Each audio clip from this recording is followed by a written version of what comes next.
Today I'm going to be disassembling and I'm going to be reassembling this Hogue out the front knife. This is a compound. This is one of the easiest out the front knives to disassemble and reassemble. Quick word before you disassemble it. Put the blade all the way out and then hold on to it and pop it back into this neutral position. This will just ensure that none of the locks are engaged while you're disassembling it, so it just makes that process a little bit easier.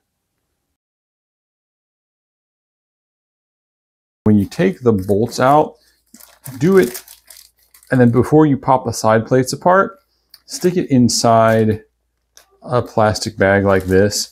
So once you've got it inside that plastic bag, you can pop those side plates apart, and the little fins and springs in there that want to pop out and fly away on you won't get away from you.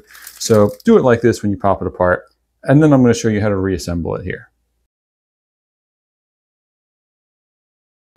Unlike some OTF knives, you don't have to worry about little springs flying out and getting lost of this one, which is one of the reasons why I love this knife so much. So just take the screws out and pop the side plate off from there. So my bolts are all out. I'm going to take apart my side plates here. So we're popping the sides of the knife apart with my fingernails. And that way, if those little springs pop out and fly away, they don't get away from me. And there is my disassembled knife. I have my knife all disassembled.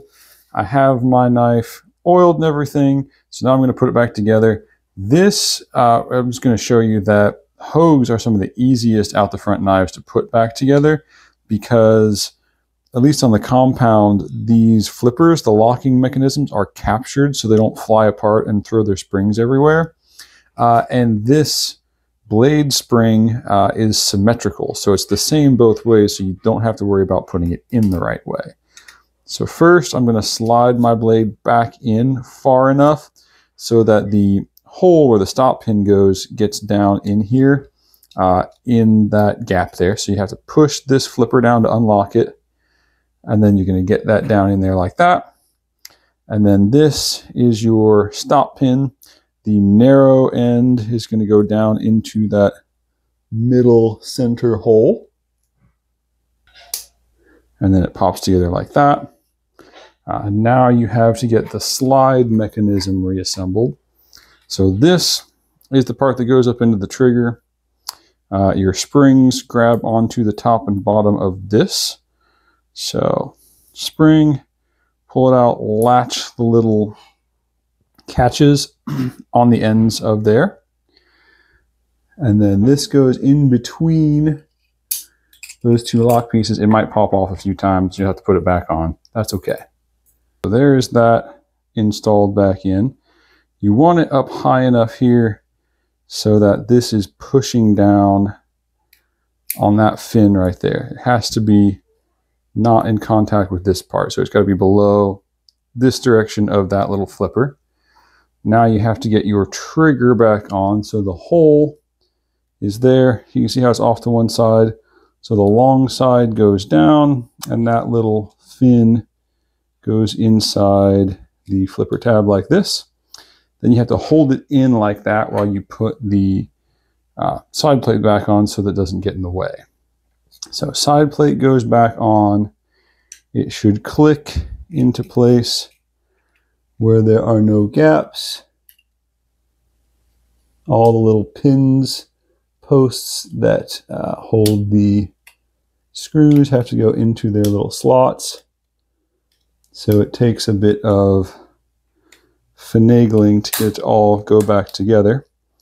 And when it does, it should all fit up like that with no gapping. So before you try to lock it, you want to put a couple screws back in so you can test it.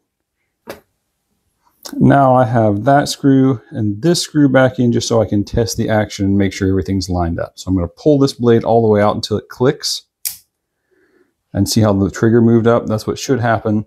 And now if I've done it right, it should function. So if I pull the trigger back, it goes in, I push it out again, it locks.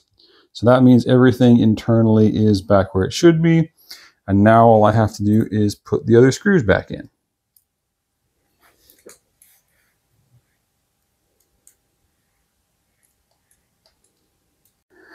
And there we have it, all reassembled, ready to go.